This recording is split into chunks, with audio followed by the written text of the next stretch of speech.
Hello and welcome back to my channel. So I think in the last video I tried to do real-time painting and talk while painting, and it didn't work tremendously well because as I was talking I would stop painting, and when I rewatched the video I was like, come on, paint, damn it. So I think I might stick to doing the time lapse with the voiceover.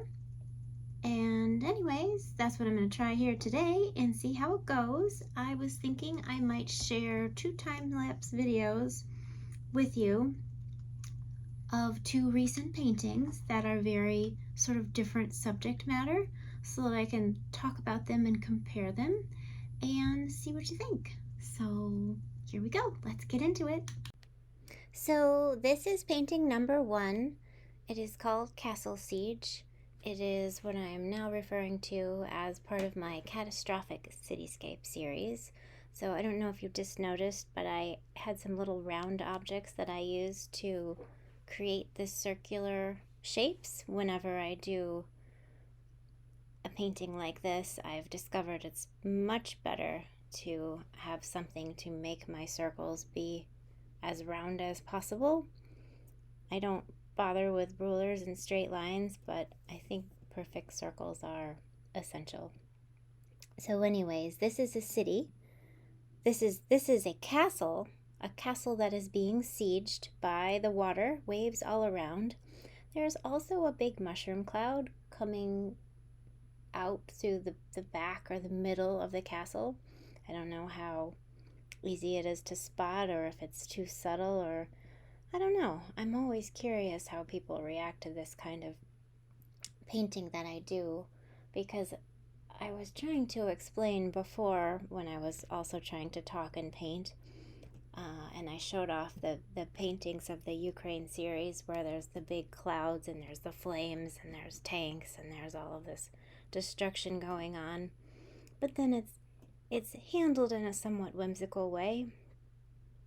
I think it's a good way to approach it because it's easier for a darker topic, and sometimes I see some environmental kind of painting that's, in my opinion, a bit preachy, and I just don't like that. So I certainly am not trying to be preachy. I'm just trying to tell a story, I guess. So anyways, the sky here, I'm working with a crosshatch kind of texture, and I've been doing this with a lot of my paintings. It seems to be a really good way to get more depth and interest in by adding that texture, and then the blending goes easier because you can kind of do the crosshatching first and then you blend your colors over top. This sort of washes. And I try to do a lighter wash under each color of the crosshatch so that you can see the crosshatching still coming through. It gives you that depth. And then sometimes I do sort of like a squiggly line, like a stray kind of frenetic scratchiness with the little paintbrush, and that gives you some extra movement. It's lots of fun. This painting was pretty fun, all in all. Pretty happy with it, I think. I'm just interested to see what people think of it. So here's the reveal. I've been doing my reveals a little bit differently recently to try and get more suspense, I guess. The tape is slowly pulled off. Slowly getting to see the painting without the blue tape around it. Although maybe it's a little distracting turning the painting. The tape doesn't always want to come off properly, which is annoying. So you really only get one take with this kind of video. Anyways, I don't know. It is what it is. I can leave it flat and take the tape off. It's just a different look. But there it is. Ta-da! One painting of a serious type nature. So this is the next painting, painting number 2. I've been painting a series of animal paintings. I've been painting a series of stained glass animal paintings for, well, going on 2 years now, I guess.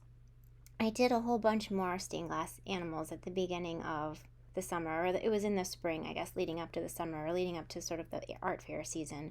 So this painting is a little different. This is, I'm sort of moving into maybe more of a magical animal painting series.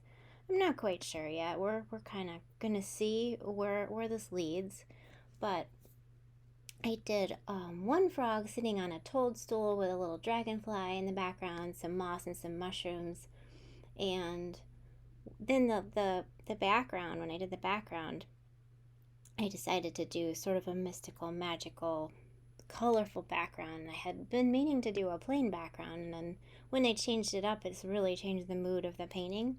So I decided that this painting was destined to be a magical painting. And what's more magical than two tiny frogs kissing on a dried leaf in the middle of a circle of trees with a little butterfly in the background hovering over a daisy? Anyways, I'm so happy with this composition. The moss and the texture of the bark, I actually got both of those techniques from an oil painting I did over the past year, I believe. I want to say it was last winter, but it could have been the year before. But a friend of mine, he has commissioned 3 cat paintings from me. I think this was the 3rd.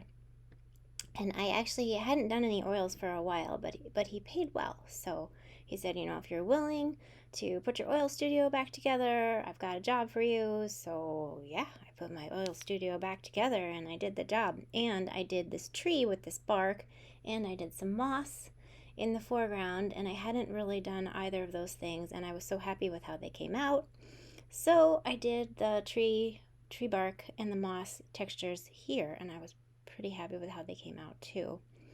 And the lovely sort of light, sort of fantasy background in the pink. And then going back into the moss at the end, I was getting nervous about it, that, I'm like, oh, I'm not a realist. This is not going to turn out right. I just don't know what I'm doing. But I think in the end I pulled it off, and I remembered that it doesn't have to be perfect. It's just sort of more of the impressionist look, just giving enough information that your brain makes sense of it, and it looks right on the page, and it gives you just that feeling of the scene being there.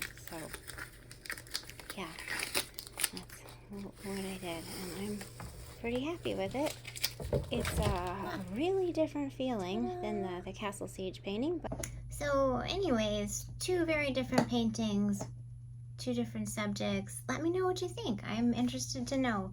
So thank you so much for watching. Please like and subscribe. Let me know what you think in the comments, and I'll see you in the next video. Bye.